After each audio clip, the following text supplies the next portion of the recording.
Bom dia na paz do Senhor, amados irmãos. Graças a Deus, hoje dia 12 de janeiro, segundo domingo do ano de 2025. A nossa lição de hoje fala, o termo latino é eu sou cristão, né? Cristiano sum, eu sou cristão. Somos cristãos. E nós vamos então estudar essa perspectiva, o que difere então, por que o cristianismo não é uma facção do judaísmo, como muita gente quer hoje. Tem gente hoje querendo fazer isso, dizendo que o cristianismo é uma seita judaica, né? E não é isso. Nós vamos ver que a comunidade cristã, a igreja, é uma revelação de Deus. Deus revelou a igreja. É uma revelação, não é uma facção judaica como muita gente pensou e pensa ainda hoje. Tem gente ainda hoje que põe um quipar na cabeça, um talito que é o manto de oração, um quipar aquele solidel, aí põe que deixa a barba crescer, fala umas palavras hebraicas, toca o chofar e acha que isso é cristianismo. Não tem nada a ver, dá até dó. Vocês já repararam que no Novo Testamento o problema nunca foi o sábado? O pessoal fica falando de sábado hoje, fala e põe, faz o sábado um cavalo de batalha. Ninguém falou nada disso. O problema do Novo Testamento era a circuncisão, não era o sábado. Você pode observar que Paulo fala sobre o mandamento lá, honra teu pai e tua mãe, fala não matarás, mas nunca fala de sábado. Pode ver que ninguém fala disso, porque esse não era o assunto primordial. O grande problema que nós encontramos é a judaização a iniciar pela circuncisão. Então essa lição é muito boa para nós entendermos a identidade do que é ser cristão. Essa é uma lição fundamental nesse aspecto, e nós vamos então estudar essa questão com calma, né? Bem, o nosso textuário está em Atos dos Apóstolos. O Concílio de Jerusalém se reuniu já por volta de 55 ou 60, provavelmente 55 depois de Cristo, basicamente 15 anos antes da destruição de Jerusalém, e chegaram a essa determinação de Atos, capítulo 15, versículo 19. Pelo que julgo que não se deve perturbar aqueles dentre os gentios que se convertem a Deus. Isso é uma fala direcionada aos judaizantes, que na cabecinha deles, porque não tinha a visão e nem a revelação de Deus, na cabecinha desses judeus, primeiro a pessoa tinha que se converter ao judaísmo. E o selo do judaísmo é a circuncisão. Se não circuncidasse, não tinha nem salvação na cabeça deles. Então, primeiro tinha que obedecer à lei judaica. Depois que a pessoa se convertesse ao judaísmo e seguisse a lei judaica, aí tinha condições de receber o Messias, que é Jesus. Era um processo, né? Isso é na cabeça daqueles irmãos judaizantes. E deram uma dor de cabeça para Paulo, para Pedro, para todo mundo, Barnabé. E essa reunião em Jerusalém, com Tiago, e com Pedro, com Paulo, e com todos os discípulos e apóstolos, ela determinou, falou, não, pelo que julgo, um julgamento, uma análise, que não se deve perturbar aqueles dentre os gentios que se converte a Deus. Perturbar com o quê? Com essa ideia, não tem que circuncidar, tem que guardar sábado, não pode comer carne de porco, e não pode isso, e não pode aquilo. Então não era para perturbar os cristãos, né? Ou seja, a igreja gentílica. E a confusão sempre está em uma questão étnica. O judeu, ele circuncida, ele não come carne de porco, ele guarda o sábado, mas como uma identidade étnica. Agora, nós estamos no Brasil, irmão, não temos nada a ver com isso. E nós temos a nossa identidade étnica também, que é diferente da deles. Então, era para respeitar, mas não, eles queriam pôr, porque Deus fez isso mesmo. Deus colocou muitas questões étnicas como religiosidade, senão eles não obedeciam. Por isso que Deus, por exemplo, fala do sábado. Se Deus não põe como ordem religiosa, as pessoas iam trabalhar até exaustão, como muitos povos, inclusive, fizeram. Então, ele é obrigado a colocar como uma questão religiosa, porque aí você obedece, porque você acha que está fazendo a vontade de Deus. Deus colocou também para os judeus lavarem as mãos, o que hoje, depois da Covid, as pessoas se tocaram, isso aí Deus colocou também, que tinha que lavar as mãos. Isso aí para o mercado, voltou, tem que lavar as mãos, tem que tomar cuidado. Sim, colocou como elemento religioso, por quê? Porque senão não obedeciam. Colocou para a alimentação, o cuidado de Deus com a alimentação naquela época, que não tinha fogão a gás, não tinha panela de pressão, não tinha nada dessas coisas.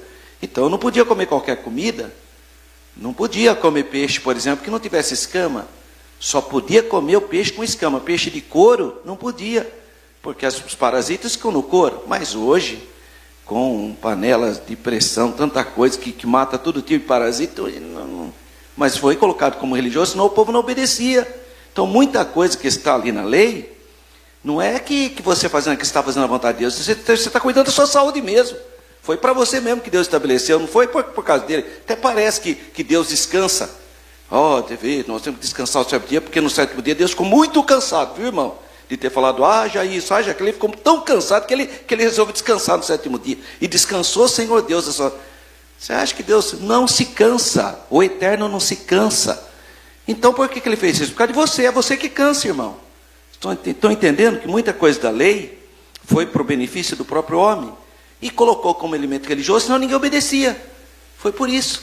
Agora, esses irmãos judeus, coitados, eles achavam que a pessoa tinha que passar todo aquele processo. Nem eles cumpriam, nem eles. Era tão pesado aquelas tanta coisa que tinha que fazer, que nem eles cumpriam. E queriam pôr isso nos irmãos que eram gentios, que não tinham essa cultura. Veio de outra construção cultural. E eles viram, não, tem que, se não circuncidar, se não guardar sábado, se não deixar de comer carne de porco, e não sei o que lá, não tem salvação. Não. Aí, essa reunião de Jerusalém foi feita para parar com isso. Falou, não, nós somos judeus, nós obedecemos porque nós somos judeus. Agora, eles não são judeus. Por que eles são obrigados a seguir tudo rituais do judaísmo? Então, a nossa verdade prática diz, o cristianismo é uma religião de relacionamento pessoal com Cristo. Não são ritos. Tem que ficar achando que cumprindo meia dúzia de ritos está resolvido o problema. Isso é na antiga religiosidade. Nós não. A nossa fé tem a ver com a sua comunhão com Deus. Cristo nasce em nosso coração. Então o cristianismo é uma religião de relacionamento pessoal com Cristo, com o Senhor Jesus ressuscitado.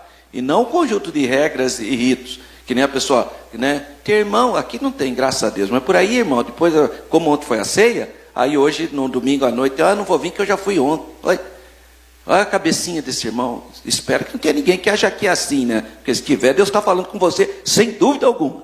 Tá? Não entendeu que culto a Deus não tem nada a ver se você veio no sábado e eu não veio no domingo. Isso aí é rito. Já cumpri minha obrigação, já vim no sábado. Não, irmão. Você tem relacionamento com Jesus. Alegrei quando me disseram, vamos à casa do Senhor. Não tem essa agora, não, irmão. Eu já vim sábado, então não preciso vir no domingo, que eu já vim no sábado. Já vim na escola dominical, não preciso. Que tipo de cristianismo é esse? De rito. Nós temos o quê? A pessoa tem prazer de estar na obra de Deus. Às vezes a pessoa não consegue vir por outro motivo, porque trabalha, então escolhe um ou outro dia. Está tudo certo. Mas tem prazer, Deus conhece o coração da pessoa. Ou por uma impossibilidade, às vezes um problema econômico, sei lá eu. Mas não se a pessoa tem todas as condições e a pessoa não vem com essa história, já cumpri minha obrigação, já fui na escola bíblica dominical. Já cumpri minha obrigação. É regras e ritos que você está seguindo. Precisa entender o que é a fé cristã, que é uma fé de relacionamento pessoal com o Senhor Jesus. Bem, vamos então para a leitura bíblica em classe, porque tem gente que pensa, e eu falei isso na primeira aula, que essa lição fica falando mal de outras confissões religiosas. Não é uma questão de falar mal. 1/3 do Novo Testamento foi escrito para combater o ensino errado, porque a sociedade moderna ela é relativista. Hoje, irmão, tudo veja bem, é a sua verdade, isso é o seu pensamento, é a sua interpretação. Não, a Bíblia é a verdade absoluta, não é a minha interpretação. A Bíblia não é de particular interpretação. O que a Bíblia fala é isso, irmão. Agora a pessoa, coitada, ela quer ser enganada. Ela quer que a gente dê um jeitinho para ela. Não tem jeitinho brasileiro. A Bíblia fala e é isso. Tem que ficar adaptando. Mas não é bem assim, não. É verdade, cada caso é um caso. A gente entende que existe cada situação. Mas não em relação à Bíblia. O que a Bíblia fala é a palavra de Deus. Não é a Bíblia que vai se adequar ao seu estilo de vida. É você que tem que entrar no estilo de vida da Bíblia. Não é o contrário. Agora a pessoa quer que nessas igrejas inclusivas por aí, estão querendo se adequar. Não, senhor, é você que tem que ser liberto da sua vida de pecado, ser liberto da promiscuidade, da prostituição, das coisas do mundo, do pecado, e viver a santidade de Deus. Agora a pessoa quer que a Bíblia se enquadre dentro do padrão e do seu... Logo, o ser humano que tem a mácula do pecado é uma tragédia. Paulo precisou escrever aos Gálatas. Ele escreveu aos Gálatas antes desse concílio, hein? Tá? Não pensa que Gálatas foi depois do concílio. Isso que é bonito. Você vê que Paulo tinha a revelação de Deus. Porque ele já fala aos Gálatas, ele já combate os judaizantes antes mesmo do concílio de Jerusalém. Então deve ser, talvez uns 3, 4 anos antes, ele envia a carta para os irmãos da Galácia, porque a igreja estava uma bênção, aí chegaram esses judaizantes. Não, se vocês não circuncidarem, vocês não vão poder ser salvos, porque circuncisão é o selo, hein? Quem é incircunciso, até o nome feio, fala que você ser incircunciso é um nome feio até, né? Então, quem é incircunciso não tem o pacto com Deus. E vieram com essa história que tinha que seguir a lei, tinha que guardar a lei de Moisés. Aí Paulo escreveu Gálatas. Meu Deus do céu, a epístola aos Gálatas, se você ler com cuidado, você vai perceber que ela foi todinha escrita para combater o erro judaizante. Então, uma pessoa que lê Gálatas, irmão, nunca vai guardar sábado como preceito religioso, não. Nunca vai deixar de comer carne de porco por conceito religioso, não. Quem lê a epístola aos Gálatas nunca vai deixar se circuncidar. Paulo chamou isso de outro evangelho, inclusive. Paulo fala abertamente, ele inicia dizendo isso. Então, quem lê Gálatas não cai nas garras dos judaizantes. E está cheio dessas igrejas. Na hora do culto, a pessoa toca o shofar, que é o chifre de carneiro. Vê se tem sentido isso, irmão. Pega o chifre de carneiro e fica tocando. Mas você é judeu? Não. É um falso judeu, irmão. Fica lá tocando. Não é judeu, não tem origem judaica, não tem nada. Para que quer impor esse costume? E outro é rito. Até parece que tocando shofar vai acontecer alguma coisa. Não acontece nada, irmão. Acho que pensa que é a corneta de Josué. Sei lá eu o que essa gente pensa. Mas não tem o menor sentido. Rituais. Só tem rituais que não levam a nada. Então, a epístola aos Gálatas é, na verdade, um antídoto. Uma vacina contra as heresias judaizantes. Muito bem. Então, nós vamos ler a passagem do capítulo 2, dos versículos 1 a 9, e depois o versículo 14. Eu convido os irmãos para se colocarem em pé, reverentemente. Nós vamos ler então, você que está aí na sua casa, pode ler também essa, leia de maneira audível para você, né? Vamos ler todos altos, todos juntos. Então vamos iniciar em Gálatas capítulo 2, a partir do versículo 1. Depois, passados 14 anos, subi outra vez a Jerusalém com Barnabé, levando também comigo Tito, e subi por uma revelação, e lhes expus o evangelho que prego entre os gentios, e particularmente aos que estavam em estima, para que de maneira alguma não corresse ou não tivesse corrido em vão. Mas nem ainda Tito, que estava comigo, sendo grego, foi constrangido a circuncidar-se. E isto por causa dos falsos irmãos que se intrometeram e secretamente entraram a espiar a nossa liberdade que temos em Cristo Jesus para nos porem em servidão, aos quais nem ainda por uma hora cedemos com sujeição, para que a verdade do evangelho permanecesse entre vós. E quanto àqueles que pareciam ser alguma coisa, quais tenham sido noutro tempo, não se me dá, Deus não aceita a aparência do homem. Esses, digo, que pareciam ser alguma coisa, nada me comunicaram. Antes, pelo contrário, quando viram que o evangelho da incircuncisão me estava confiado, como a Pedro o da circuncisão, porque aquele que operou eficazmente em Pedro para o apostolado da circuncisão, este operou também em mim com eficácia para com os gentios. E conhecendo Tiago, Cefas e João, que eram considerados como colunas, a graça que me havia sido dada, deram-nos as destras, em comunhão comigo e com Barnabé, para que nós fôssemos aos gentios, e eles à circuncisão. Mas quando vi que nem andavam bem e diretamente conforme a verdade do Evangelho, disse a Pedro, na presença de todos: se tu, sendo judeu, vives como gentios e não como judeu, por que obriga os gentios a viverem como judeus? Amém. Graças a Deus. Vamos então, irmãos, orar, dando graças a Deus por essa epístola que o Espírito Santo usou Paulo para escrever à igreja da Galácia. Senhor nosso Deus e nosso Pai, te damos graças. No nome santo do Senhor Jesus, te louvamos por essa oportunidade que o Senhor nos concede nessa abençoada manhã de estudarmos a tua palavra. Abençoa cada aluno, que todos possam ser tocados por esses ensinamentos bíblicos. Assim nós te louvamos e te damos graças, em nome do Senhor Jesus. Amém. Graças a Deus. Por gentileza, podeis sentar. Bom, vamos pensar um pouquinho sobre esse nosso texto áureo que diz: pelo que julgo que não se deve perturbar aqueles dentre os gentios que se convertem a Deus. Eu sugestiono para você ler o capítulo 15 de Atos, porque ali está registrado então o que aconteceu na primeira convenção geral da igreja cristã, que seria a Assembleia de Jerusalém. Isso está em Atos 15, onde está também esse nosso texto áureo. Ali os irmãos de origem judaica, na sua maioria, porque a igreja, irmãos, ela nasceu judaica.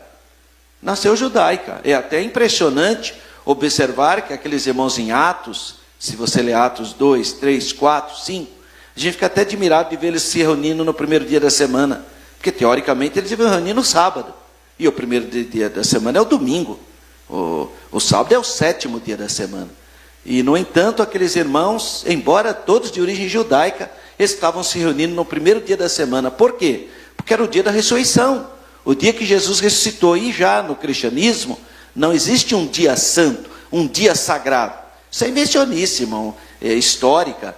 Você vê que o rei da Inglaterra, Henrique VIII, e depois o rei James, outros reis da Inglaterra, puseram lá que era quem não fosse na igreja no domingo podia ser até preso. Quanta gente ia ser preso hoje, né, irmão? Se essa lei estivesse funcionando ainda, né? Veja que absurdo, irmão.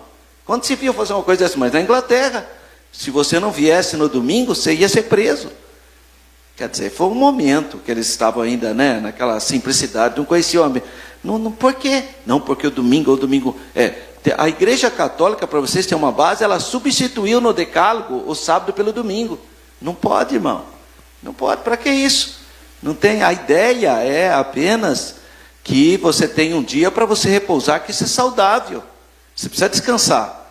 Mas não tem um dia mais santo do que o outro. Todos os dias são bênçãos. Todos os dias, irmão. Agora, por que os cristãos elegeram o primeiro dia da semana? Porque foi o dia da ressurreição. O dia que a luz venceu as trevas. O dia que a vida venceu a morte. Só por isso. Mas não pensa que a gente usa o domingo que nem os judeus usam o sábado. Não é assim, não. Para nós todos os dias são santos. Tá? Por um acaso a gente tem esse simbolismo do dia da vitória, da luz sobre as trevas, né? O primeiro dia da semana. Mas a maioria da igreja no início era judaica. A maioria era judaica. Eu acho que nem tinha gentil no primeiro momento, né? A igreja nasceu em Jerusalém. Tinha talvez prosélitos, mas eram convertidos ao judaísmo. Então você tem uma igreja totalmente judaica nos primeiros anos da igreja. Ela só vai atingir a população gentílica quando começam então o Paulo e Barnabé são expulsos da sinagoga. Aí ele fala: bom, já que vocês não querem, nós vamos levar para os gentios, porque de fato primeiramente foi oferecido a salvação aos judeus. Isso é fato. O próprio João fala, né? Veio para que era seus, mas os seus não o receberam. Mas todo aquele que o recebeu, deu-lhe o direito de serem filhos de Deus os que creem no seu nome. Então, de fato, eles pregavam primeiro para os judeus e a igreja era majoritariamente judaica. Mas, quando começaram a pregar para as comunidades gentílicas e muitos começaram a se converter, e não demorou muito, irmão, já se pegar nessa década aqui do concílio de Jerusalém, ainda a maioria era judaica, mas já tinha um número bom de gentios. Mas terminando o ano 100, já era a maioria gentílica a igreja. Porque depois da destruição de Jerusalém, quando os judeus foram espalhados para o mundo inteiro, aí já não tinha nem como pregar mais para os judeus, porque eles estavam espalhados, estavam dispersos.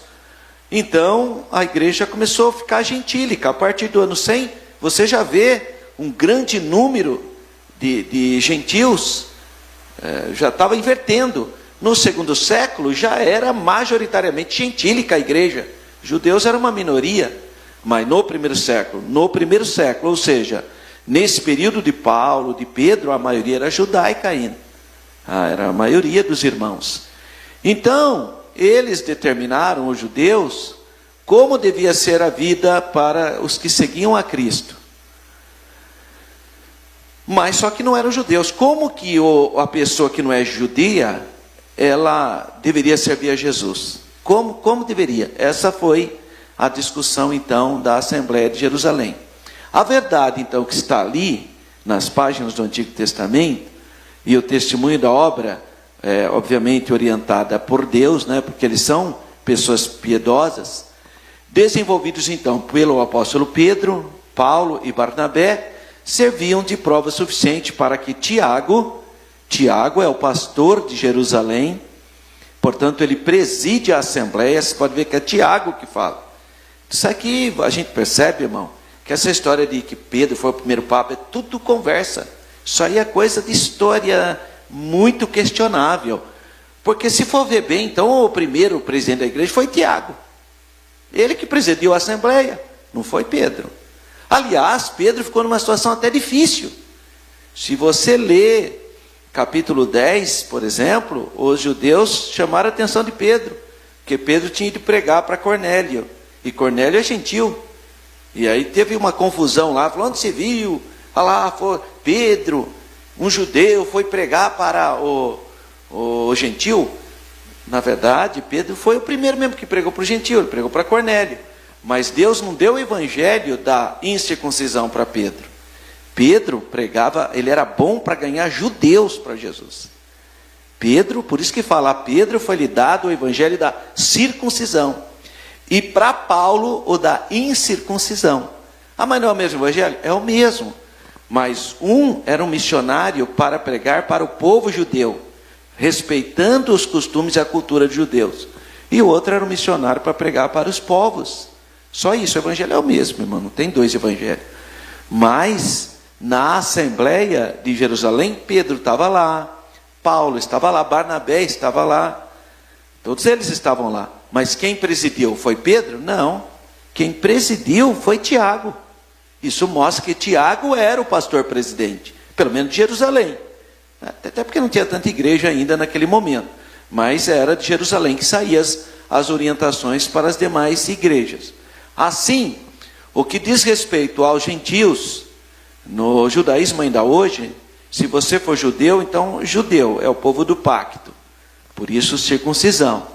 Se você não for judeu, você é goim.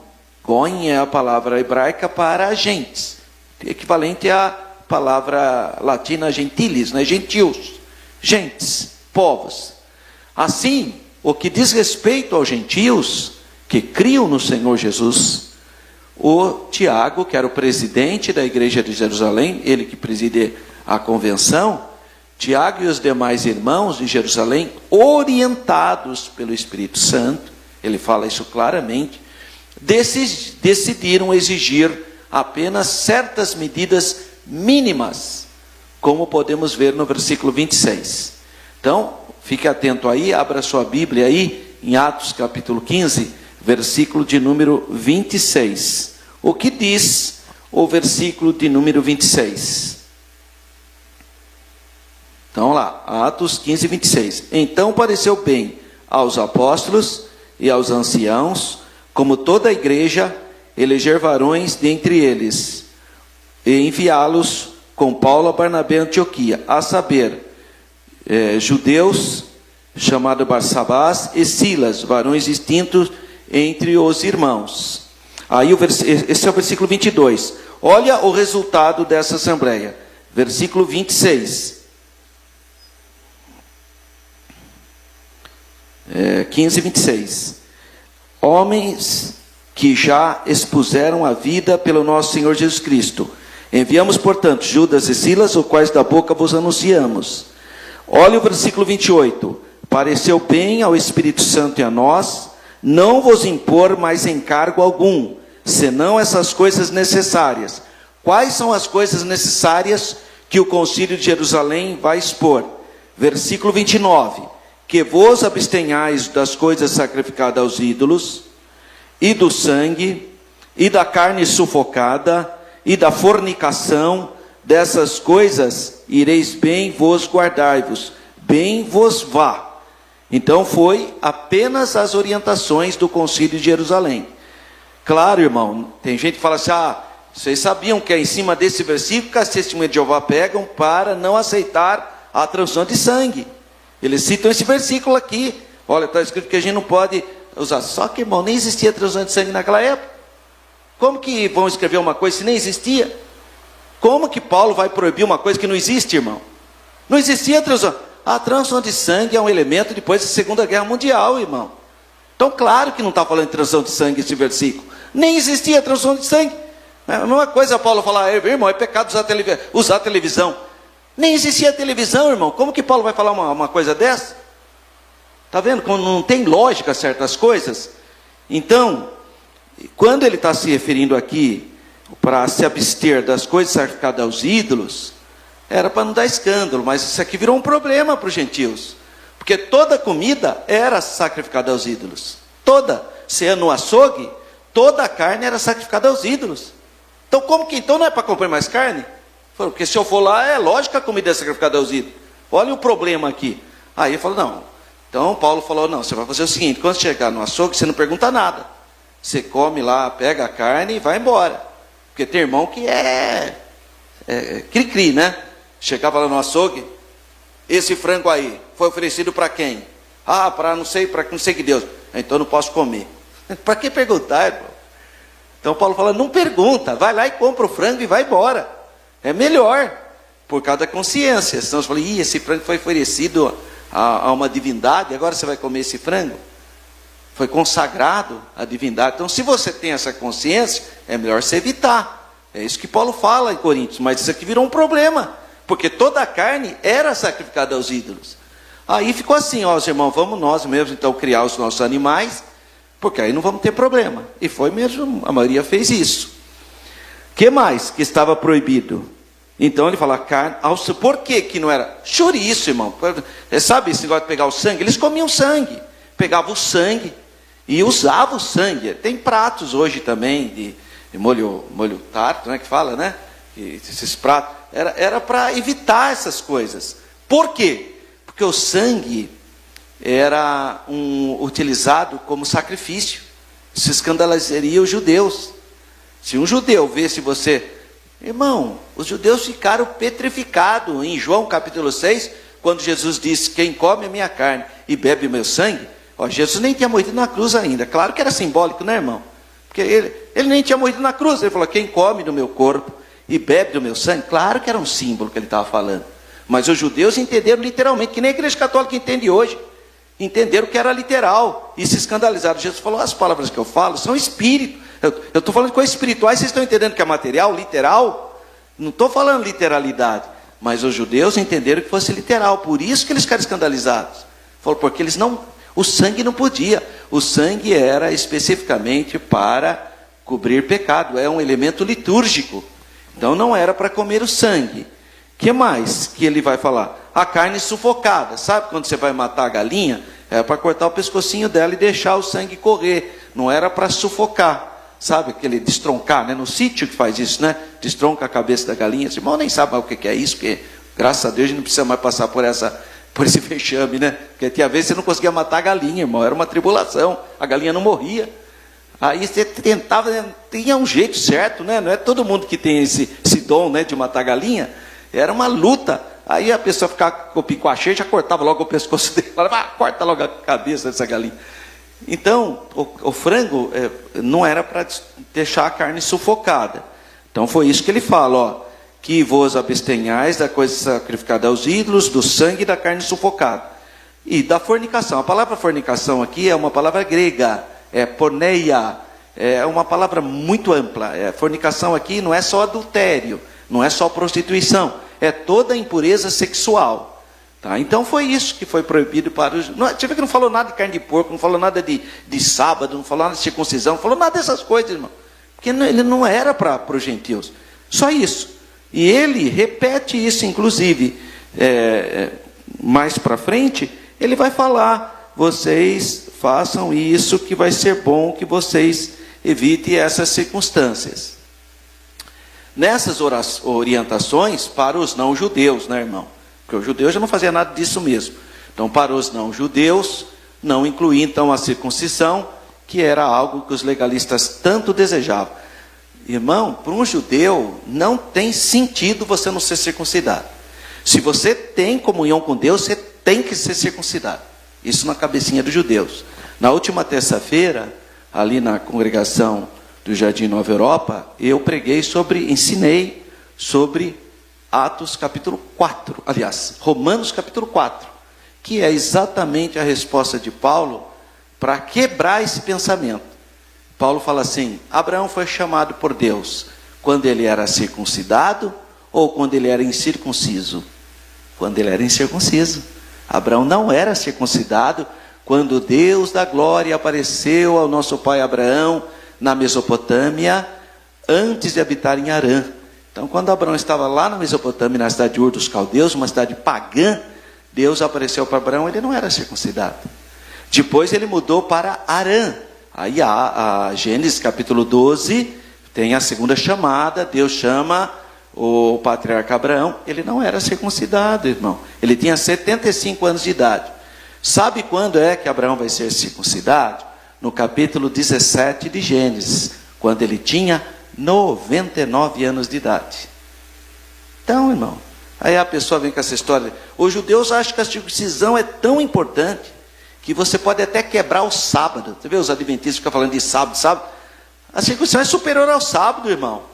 Claro que é. Lá Jesus fala em João que a circuncisão é superior ao sábado, no capítulo 7, se não me engano, quando ele diz assim, quando vocês, porque a circuncisão se faz no 8º dia do nascimento do bebezinho, claro, se for homem, né, porque é um macho que é circuncidado. Esse negócio de circuncisão feminina não existe, mas isso é invencionice dos povos para castrar a mulher, né, para destruir a mulher. Então isso é uma invencionice humana. A circuncisão é do homem. Então ao 8º dia, o bebezinho era circuncidado. Jesus foi circuncidado ao 8º dia. Está lá em Lucas. Né? Até que a mãe dele lá levou, por dia da purificação, levou a rolinha, porque não tinha dinheiro para levar o cordeirinho. Então no 8º dia, todo macho era circuncidado. Mas e se o 8º dia caísse no sábado? Sábado não pode fazer nada. É pecado. Se caísse no sábado, podia fazer a circuncisão. Sabe por quê? Que a circuncisão é uma cerimônia superior à cerimônia do sabate. Lógico, porque senão, você acha que você... Não, se a circuncisão cair no sábado, tem que pular o sábado, joga no 9º dia. Não, o 8º dia, se caísse no sábado, ia fazer sim a circuncisão. Sabe por quê? Porque a circuncisão é superior ao sábado. Então essa gente que quer guardar o sábado, deveria primeiro circuncidar-se. Porque a circuncisão é superior ao sabate. É isso que Jesus fala aqui em João. Quer ver? Anota aí, porque tem irmão que só lendo, né, a Bíblia para ele acreditar ali. Acho que a gente está inventando coisa, né? Está aqui, ó. É o capítulo 7 de João. Capítulo 7, versículo 22. Olha só o que o Senhor Jesus diz. Pelo motivo que Moisés vos deu a circuncisão, não que fosse de Moisés, mas dos pais. No sábado, circuncidais um homem. Se o homem recebe a circuncisão no sábado, para que a lei de Moisés não seja quebrantada, indignais vós contra mim, porque no sábado curei de todo um homem? Olha só, Jesus está dizendo o seguinte, que para que as pessoas não venham quebrar a lei de Moisés, tinha que circuncidar e quebrar o sábado. Quer dizer, você quebra o sábado, mas quebrar o sábado, mas você não... A turma que guarda o sábado aí não fica falando que o santo sábado não pode, porque aí você quebra a lei de Deus. Mas Jesus está falando que é para quebrar mesmo, se caísse a circuncisão. A circuncisão era superior ao sábado. Agora, que é a ironia da história, essa gente é contra a circuncisão. Eles falam que circuncisão não tem nada a ver. Se você não tem nada a ver com a circuncisão que é superior ao sábado, você não vai querer dizer para mim que o sábado tem que ser guardado, né? Que aí seria uma contradição sem precedentes. Os irmãos estão entendendo? Amém, irmãos? Tá? Então, muito bem. Então, as orientações que foram dadas para quem não for judeu, quem fosse judeu já nascia, era circuncidado no 8º dia, e deve se continuar assim mesmo. Essa é a cultura, é a etnia judaica, está tudo certo. Agora, quem não fosse judeu, não tinha nada, só foi proibido isso aqui. Vai se abster da carne sacrificada aos ídolos, da carne sufocada, do sangue de animais. Claro que isso aqui está falando de comida, né, irmão? Tem nada a ver com tratamento médico. Porque para salvar uma vida, irmão, você sabia que para salvar uma vida, você pode até violar um mandamento divino? Eu vou te dar um exemplo. Davi comeu os pães da proposição que não podia, era proibido. Mas para preservar a vida dele foi permitido. Ele comeu. Então, se por um acaso comer carne sufocada está proibido, mas se for por uma questão de saúde, você pode comer.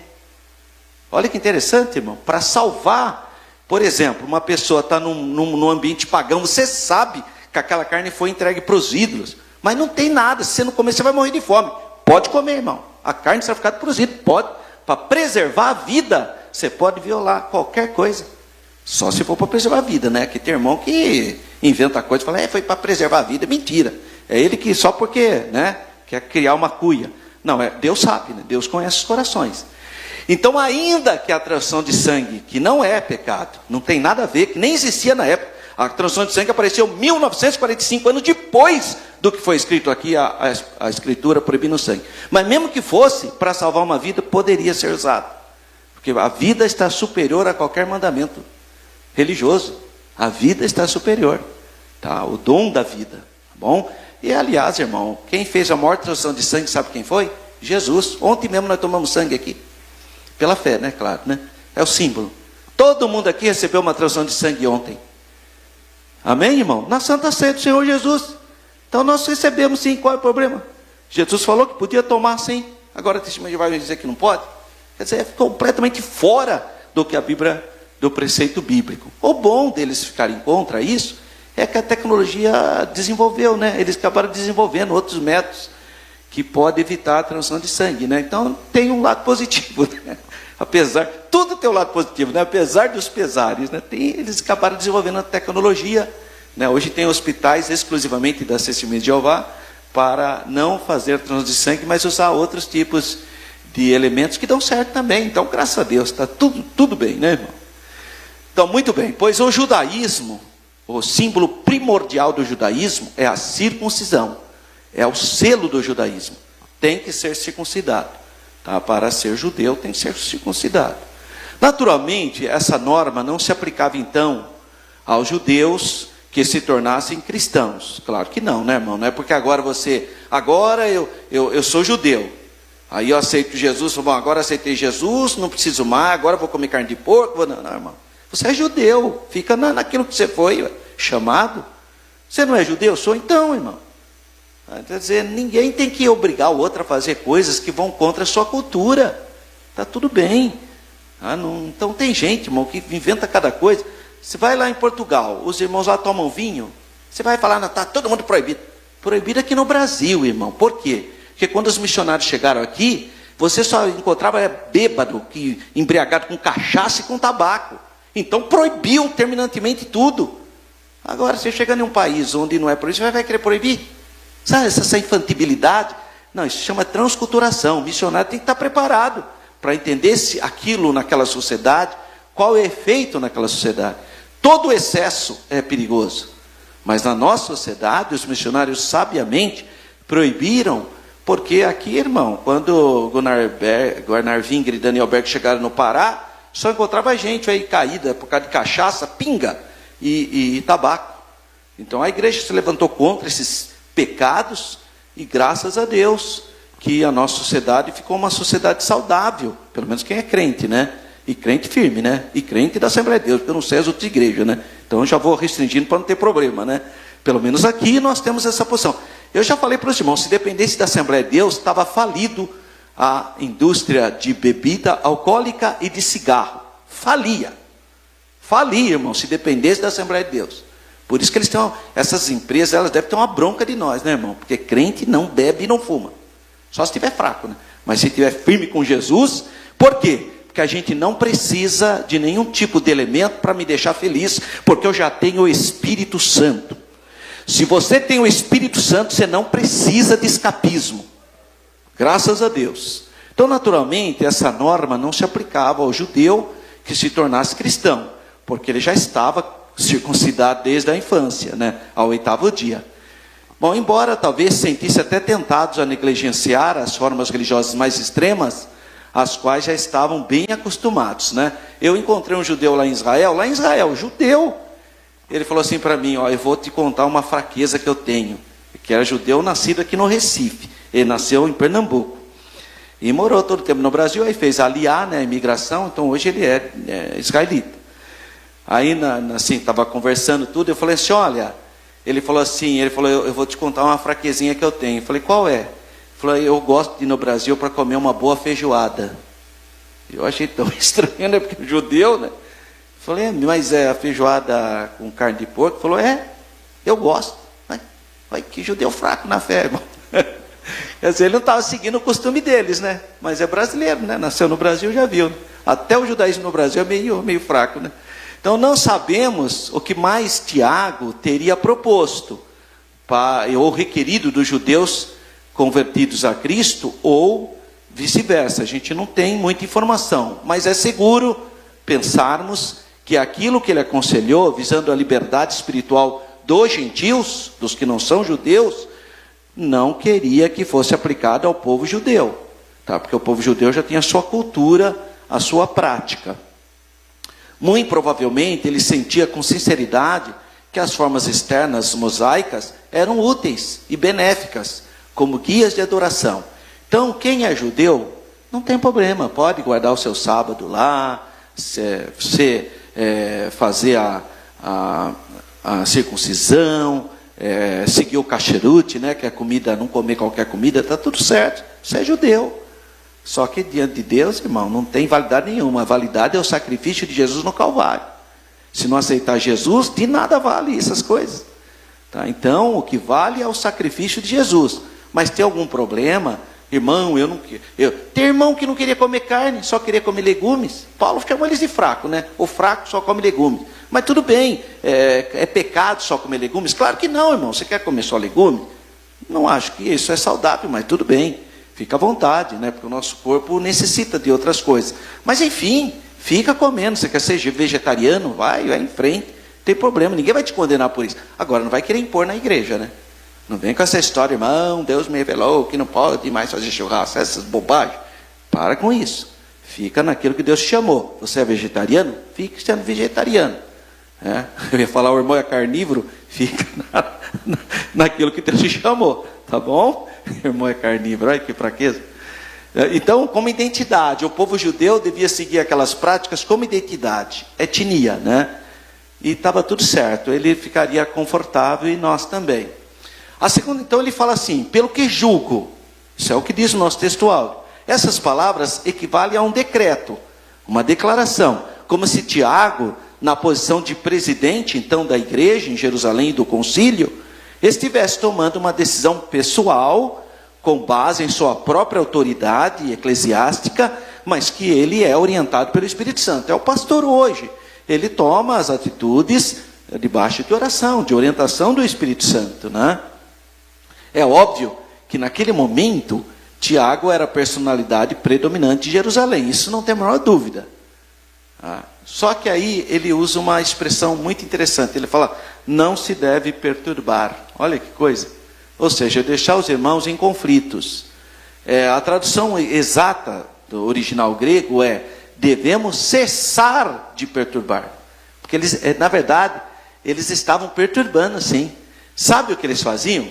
Os judeus que criam em Jesus visitavam a igreja. Chegava na igreja, falava para os irmãos, irmãos, eu estou vindo de Jerusalém, da nossa igreja sede. E eu quero orientar os irmãos que os irmãos têm que circuncidar. Os irmãos ficavam meio confusos. Falavam, mas como assim? Paulo falou que bastava aceitar Jesus, agora tem que ser... Não, Paulo não tem orientação de Jerusalém. Nós somos dirigidos por Tiago. Tiago não tinha nem orientado nada. Eles iam lá e faziam essas coisas. Por isso que Paulo chamou eles de falsos irmãos. Por que falsos? Porque eles não tinham autoridade de Tiago, coisa nenhuma. É igual uma pessoa que chega, viu, irmão, vim aqui, o pastor Paulo me mandou. Mas o pastor Paulo não falou nada. E ele vem falando que o pastor Paulo falou e tanta coisa. É falso irmão. Porque o pastor Paulo não falou nada disso. Então já tinha naquela época pessoas utilizando, porque falava Tiago. Tiago é o equivalente ao pastor Paulo aqui em Campinas, é o pastor da igreja. Está vindo em nome do Tiago, vamos recebê-lo. Aí eles aproveitavam e perturbavam os irmãos. Então Tiago falou, cessa de perturbar. Isto é, de insistir que a lei judaica imposta aos prosélitos, especialmente a circuncisão, fosse imposta também aos gentios que criam em Cristo. Esse decreto ou resolução foi apresentado e adotado pela Assembleia Geral de Jerusalém, conforme se pode verificar no versículo 3º, no 23º versículo desse capítulo, que diz, e por intermédio deles escreveram o seguinte, os apóstolos e os anciãos e os irmãos, aos irmãos dentre os gentios que estão na Antioquia, Síria, Cilícia, saúde.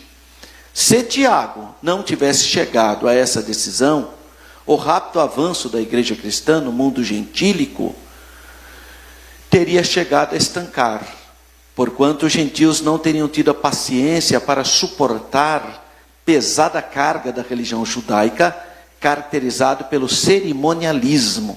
Era muita cerimônia, irmão. E o povo queria servir a Deus, queria orar, buscar a presença de Deus. Não, era aquele cerimonial, tudo dependendo do sacerdote, né? Foi uma conclusão que reconheceu a liberdade evangélica dos cristãos gentios, rejeitando as exigências expostas por aqueles que embalavam pontos de vistas farisaicos e que entrou em pleno acordo com os sentimentos de Paulo. Então veja, tinha muitos judeus que vinham da seita dos fariseus, estava querendo também impor os costumes dos fariseus, porque o judaísmo não era homogêneo. O judaísmo na época de Paulo era heterogêneo. Você tinha os judeus saduceus, os judeus essênios, os judeus zelotes, os judeus herodianos, né? Os judeus fariseus, os judeus essênios. Então tinham vários tipos de judaísmo. E os fariseus tinham se convertido e estavam querendo impor o rigor da lei judaica para a igreja. Se uma posição de autoridade foi propiciada assim, foi Tiago. Nesse caso, Tiago foi o pastor presidente que orientou aquela reunião. E isso é muito significativo, porque foi em Jerusalém que ocorreu essa reunião. Por que em Jerusalém? Porque essas pessoas que iam para os gentios falavam que tinham autoridade da igreja de Jerusalém. Ora, a igreja de Jerusalém era a igreja mais antiga, era a sede, basicamente. Então, todo mundo ia acolher, por isso que era importante uma decisão sair dessa autoridade natural, né? Agora, só que precisa tomar cuidado, porque essa presidência e autoridade apostólica, que a gente vê no capítulo 15, em relação a Tiago, na cidade de Jerusalém, está exatamente de conformidade com a ordem notável dos 3 nomes que Paulo cita também em Gálatas.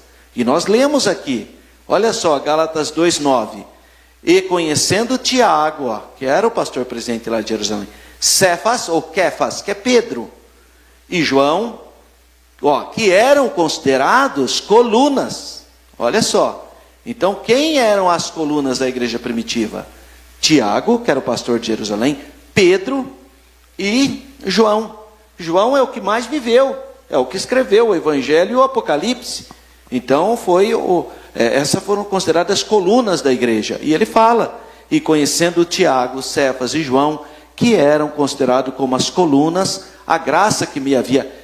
Olha só o que ele está dizendo que Tiago, Pedro e João reconheceram nele, em Paulo, o quê? A graça que me havia sido dada, deram-nos as destras. Ele falou, não, eu vou pôr você à minha direita, em comunhão comigo e com Barnabé, para que nós fôssemos aos gentios e eles à circuncisão. O que Paulo está falando em Gálatas? Que Tiago, pastor de Jerusalém, o apóstolo Pedro, o apóstolo João, apoiou o trabalho dele no mundo gentílico. É isso que Paulo está dizendo. Olha só em Atos 21, 18. Ó. E no dia seguinte, Paulo entrou conosco em casa de Tiago. Ó, e todos os anciãos vieram a ele. Ó, porque Tiago era o pastor presidente de Jerusalém. Tá? Ao mesmo tempo, o 22º versículo desse mesmo capítulo, olha só o que ele declara. Então pareceu bem aos apóstolos e aos anciãos, com toda a igreja, olha só, eleger homens dentre eles, enviá-los com Paulo e Barnabé a Antioquia, a saber, Judá, Judas é Judá, chamado Barsabás, filho de Sabás, e Silas, homem distinto entre os irmãos. Atos capítulo 15, versículo 22, mostra-nos que nem a autoridade de Tiago e nem a autoridade dos demais apóstolos foram concebidas como algo que eliminava o consentimento geral da igreja inteira. Então, embora Tiago era o presidente da igreja, ele teve o apoio dos demais apóstolos, teve o apoio dos discípulos, teve o apoio da igreja para tomar essa resolução em relação aos gentios. Muito bem, vamos então rapidamente falar um pouquinho então sobre o assunto proposto na lição, prevenindo-se contra a tendência judaizante. Bom, Paulo em Gálatas capítulo 2, olha, a epístola aos Gálatas, Paulo escreveu antes deste concílio em Jerusalém, hein? Então você vê que a posição de Paulo já era clara antes mesmo do concílio. Então, Paulo, em Gálatas, capítulo 2, versículos 1 e 2, ele fala sobre isso. 14 anos depois da nossa conversão a Cristo, né, Paulo, pela segunda vez, vai para a cidade de Jerusalém. Essa segunda visita foi por revelação. Deus falou para ele, isso que está registrado. Não sendo uma convocação, não foi Tiago que convocou Paulo. Não foi Pedro que convocou, não foi João que convocou Paulo. Foi Deus que tocou no coração dele. Aliás, o Ágabo, que é o profeta, chega para ele e fala para ele não ir. Que os irmãos não queriam que ele fosse. Mas ele falou, não, Deus me revelou, eu vou sim, mesmo sabendo das consequências. Então não podemos confundir essa visita de Paulo com a sua ida ao concílio de Jerusalém, registrada em Atos 15. Tá? Não vamos confundir as coisas, porque ali é um outro assunto. Infere-se que a epístola aos Gálatas foi escrita antes do concílio. Foi antes, 4 ou 5 anos antes. Pois não há menção dele na carta, visto que o concílio tratou do mesmo assunto. Pode ler. O mesmo assunto do concílio em Atos 15 é o assunto de Paulo na epístola aos Gálatas, que é a circuncisão. Querer que os irmãos gentios vivessem como judeus. Somando os anos mencionados em Gálatas, podemos afirmar que essa visita aconteceu antes da sua primeira viagem missionária. 1.2. Objetivo da reunião. É bom lembrar que essa reunião não foi um concílio nem um sínodo. É possível que essa segunda visita, por meio da revelação, tenha ligação então com o Ágabo, que é o profeta lá que eu falei.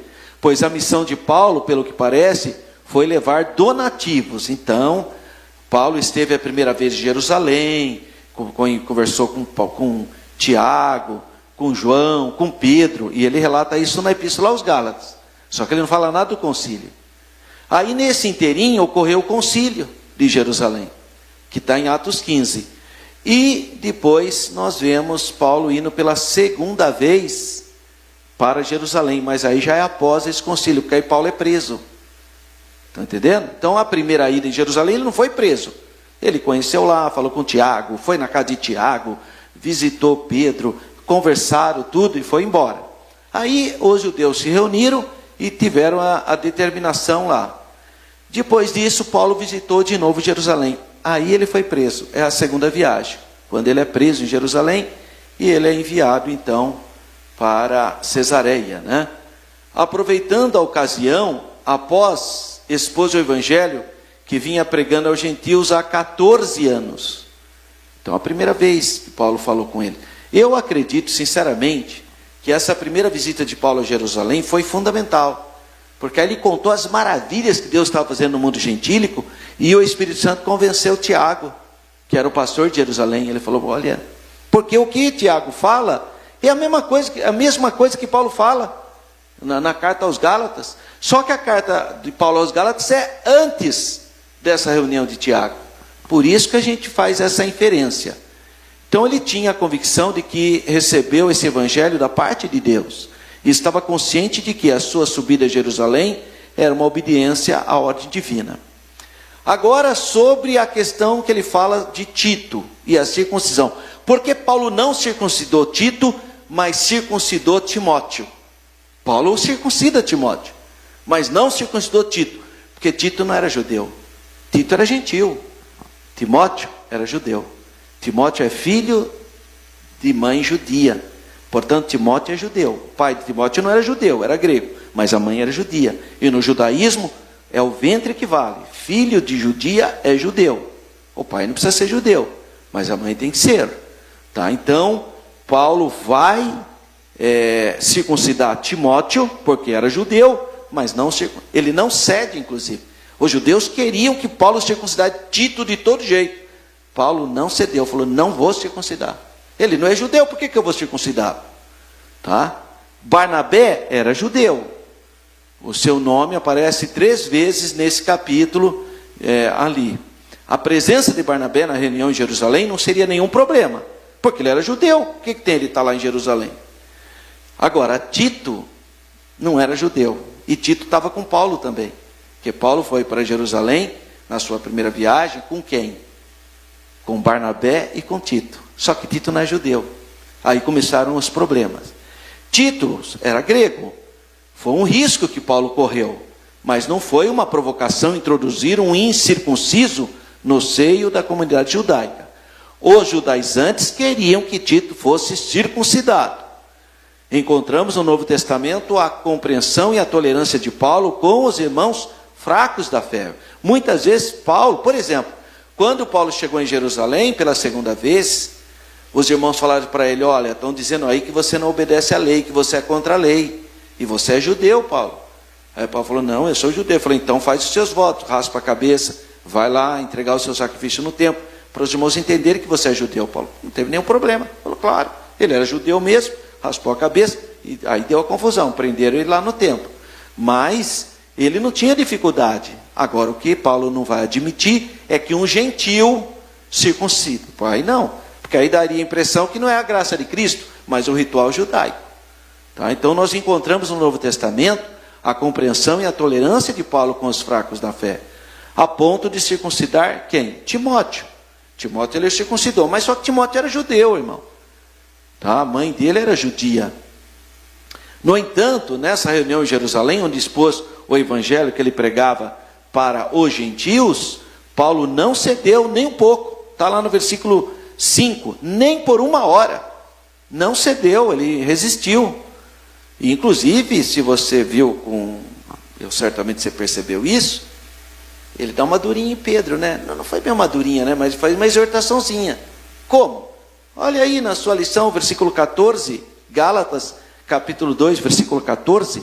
Mas quando vi que não andavam bem e direitamente conforme a verdade do evangelho, disse a Pedro na presença de todos, se tu, sendo judeu, vive como gentios e não como judeu, por que obriga os gentios a viverem como judeu?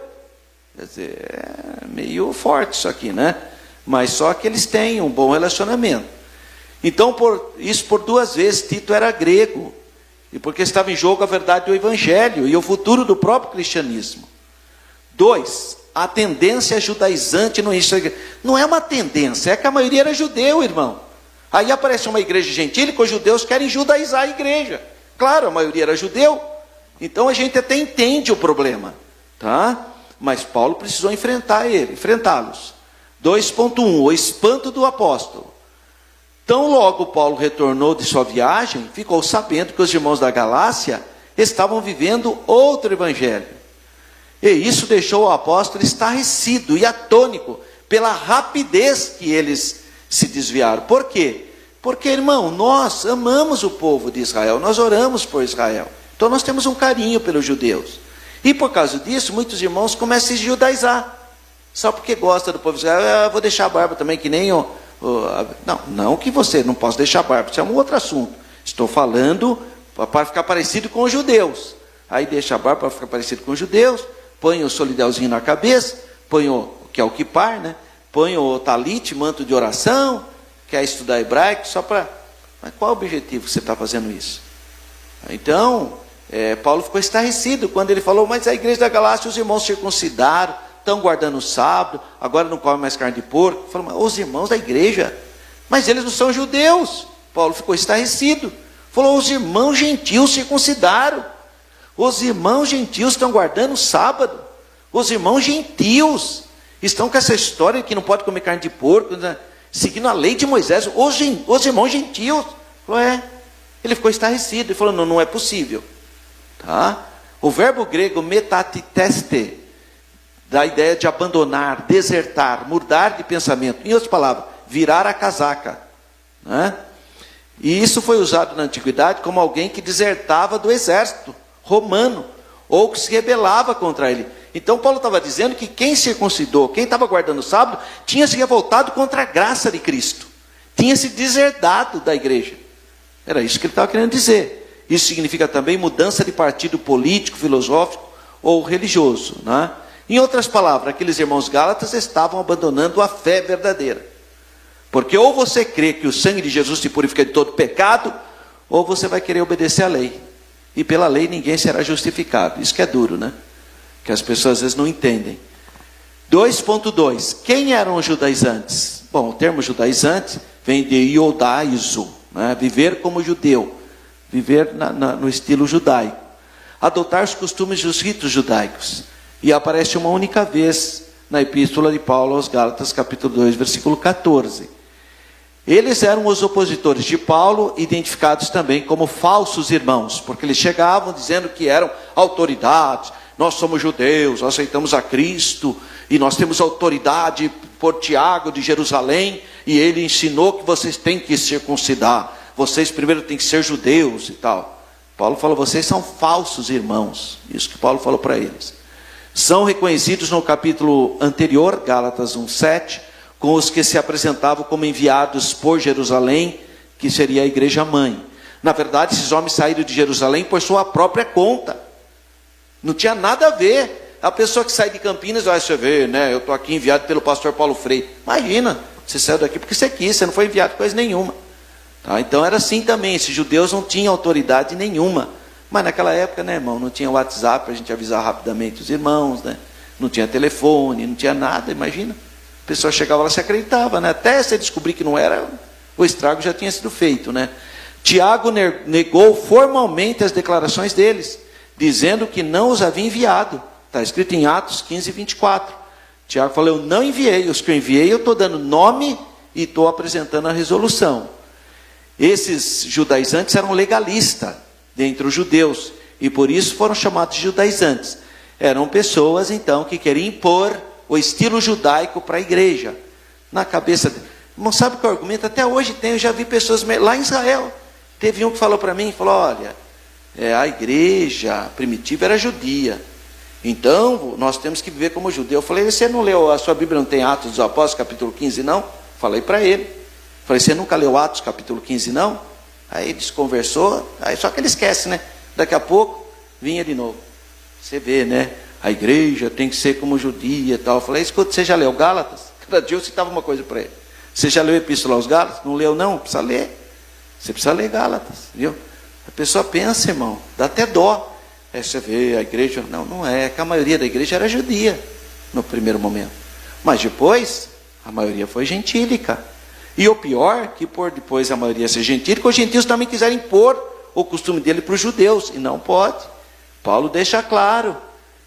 Fica naquilo que Deus te chamou. Se é judeu, judeu. Se é gentil, gentil. Guarde a sua identidade. E fique firme com Jesus. Não é só porque agora o judeu aceitou Jesus. Então agora eu vou comer carne de porco. Eu não, tô... não, você é judeu. Pode continuar obedecendo sua lei aí. Senão você vai escandalizar seu povo. Mas também, o contrário também é verdadeiro. Se você é gentil, por que você vem com a história de circuncidar, agora deixar a barba crescer, ficar tocando chofar na igreja, se transvestindo de judeu, sendo que você não é? Eu até lembro lá, né, que João escrevendo na igreja, acho que é de Laodiceia, né, ele fala que chamou de sinagoga de Satanás. Olha, irmão, por quê? Porque está negando o sacrifício de Cristo. Fica dizendo que são judeus, mas não são coisa nenhuma. Não são judeus e querem viver como judeus. Não são judeus. Por que você está falando que você é judeu? Você não é. Então, pela fé. Não, pela fé é uma outra coisa, né, irmão? Nós também somos circuncidados pela fé no nosso coração. Então, pela fé nós guardamos também a lei, porque quem tem Jesus tem tudo. Está vendo? Então, na perspectiva de fé é uma coisa. Eu estou falando de rito carnal, coisas humanas. Então, eles eram judaizantes. Esses judeus convertidos ao Senhor Jesus ensinavam que os gentios deviam observar a lei de Moisés como condição para a salvação. O que os adventistas fazem hoje? Ele acha que se você não guardar o sábado, você não tem salvação se você não guardar o sábado. Eles falam, se você guarda o domingo, você tem o número da besta. Olha que bobagem. Os adventistas falam isso, os sabatistas, né? Porque tem muita igreja que não é adventista, mas é sabatista também. Enfim, quer impor a guarda do sábado na igreja. Mas Jesus nunca falou nada dessas coisas, para guardar sábado, nada disso. Jesus não falou, irmão. A nova aliança em Cristo, Jesus é o nosso sábado. Eu descanso em Jesus. Eu não tenho um dia específico para me descansar. Para mim todos os dias são santos, consagrados. Eu vou repetir, domingo, o primeiro dia da semana, simplesmente a igreja se reúne, porque é um símbolo da ressurreição de Jesus. Jesus ressuscitou no primeiro dia da semana, não foi no sétimo dia. Então por isso que o domingo ficou dia do Senhor. Mas nós não guardamos que nem naquela perspectiva de guardar sábado, não. Todos os dias, irmão, você pode vir no culto na terça, você pode vir no culto na quarta, você pode vir no culto na sexta. Todos os dias é motivo de nós, os dias são motivos de nós estarmos glorificando o nome do Senhor. Não tem um dia específico. Por que acho que, não, só naquele dia? Não, todos os dias são santos para quem vive em novidade de vida. Agora, para quem vive na lei, aí tem um dia específico, né, irmão? 2.3, o clima de tensão. Não é necessário muito esforço para perceber o quanto Paulo e Barnabé foram pressionados pelos judaizantes. À luz do versículo 6, parece que somente João, Pedro e Tiago estavam presentes ali. Mas, na verdade, estava muita gente ali. Outros apóstolos deveriam estar em plena atividade também. Os judaizantes são apelidados, então, de falsos irmãos, que se intrometiam na igreja gentílica e queriam impor o judaísmo sobre a igreja. Eram inimigos da liberdade cristã, do evangelho, inimigos de Paulo, não gostavam de Paulo. Achavam que Paulo, eles que foram acusar lá, dizer que Paulo estava ensinando que contra a lei de Moisés. Não estava falando contra a lei de Moisés, não estava falando nada disso. Mas eles foram lá falar. O pior de tudo é que essas pessoas estavam infiltradas na igreja e conseguiam até entrar nas reuniões apostólicas. Olha só que dissimulação. E hoje, como é que está hoje as tendências judaizantes? Bom, o evangelho é um só, não há dois evangelhos. O evangelho de Pedro e o de Paulo são chamados respectivamente de o evangelho da circuncisão para Pedro e o evangelho da incircuncisão para Paulo. São meras formas de apresentação, o conteúdo é o mesmo. O evangelho é o poder de Deus. Ambos receberam uma incumbência da parte de Deus para audiências específicas ou povos específicos. O compromisso de Paulo era com o povo gentil e o compromisso de Pedro era para os judeus. É isso que ele está falando. Pedro era levar a mensagem para o povo judeu. 3.2, o perigo da doutrina judaizante. Os apóstolos viam em tudo isso dois problemas sérios. Quais? ameaça à liberdade cristã e o perigo do cristianismo se tornar-se uma mera seita judaica. Se os cristãos submetessem a essa judaização, você teria fariseus, você teria saduceus, cristãos, essênios. O cristianismo seria só mais uma seita cristã. E não era isso. O cristianismo não é uma seita cristã. Os cristãos judaizantes alteravam o cerne do evangelho, pois colocavam a lei de Moisés como algo complementar à obra da graça de Cristo. E nada pode ser associado à obra de Cristo no Calvário. A obra do Filho de Deus que morre na cruz do Calvário é plena, completa, não precisa de acessórios. Quer usar a lei para a identificação de um povo? Pode. Quer seguir a lei para uma questão de identidade étnica? Pode, mas não como acessório da salvação, em hipótese alguma. Nem pensar nisso. Era de fato outro evangelho. Por isso o apóstolo Paulo amaldiçoou. No Gálatas capítulo 1, versículo 8 e 9, Paulo fala, seja anátema. Sabe o que significa anátema? Palavra grega para amaldiçoado. Na verdade, quem tem o Espírito Santo vive pelo Espírito. Então, contra a tendência judaizante, é preciso aprender a viver na dependência de Jesus e não da lei, lutando contra os vícios da carne e buscando o quê? O fruto do Espírito. E as práticas judaizantes hoje? Quais são? Quais são as práticas judaizantes que querem colocar dentro da igreja? Guardar o sábado é a principal bandeira do adventismo e do sabatismo. A observância rigorosa do kasherut, que é alimentos, os alimentos que podem ser comidos e os que não podem. Liturgia na sinagoga, uso de shofar, trompa, geralmente é feito de chifre de carneiro. Uso do manto da oração, que é o talit, o chale da oração. Uso do kippar, que é o solidel, usado pelos judeus religiosos. Os judeus que são religiosos nem usam isso, irmão. E outra, kippar não havia na época de Jesus. Vocês sabiam? Não tinha kippar na época. Isso é da Idade Média, irmão. Tá? Os judeus messiânicos, principalmente em Israel, seguem a tradição judaica. Eu morei em Israel, eu ia lá no sábado na igreja cristã. Os irmãos lá estavam com aquele talit, o kippar, tudo certo, são judeus. Está tudo certo, irmão. Tá? Isso acontece simplesmente para preservar a identidade e a cultura dos judeus. 1 Coríntios capítulo 7, versículo 18, parte A. É alguém chamado estando circuncidado? Fique circuncidado, irmão. Está tudo certo. Ou seja, na conversão a Cristo do judeu, ele não precisa mudar a sua tradição, a sua cultura. E os que não são judeu, que é o caso dos gentios, da mesma forma. 1 Coríntios capítulo 7, versículo 18, parte B. É alguém chamado estando incircuncidado? Não circuncide, não precisa. Ou seja, ele não precisa se judaizar. É errado o não judeu adotar práticas judaicas na liturgia e no dia a dia para imitar o judaísmo. Porque isso é imitação do judaísmo. Aliás, você acha mesmo que o judaísmo da época de Jesus é o mesmo de hoje? Que ilusão, irmão. Depois de 2000 anos, o judaísmo precisou ser uma religião anticristã, anti-islâmica, porque ele sofreu opressão. Portanto, o que você vê hoje do judaísmo não tem mais nada a ver da época de Jesus. Só que na época de Jesus, sabe o que Jesus falou do judaísmo? Vamos ler, para encerrar, Mateus capítulo 15. Vamos ver o que Jesus falou a respeito do judaísmo no capítulo 15.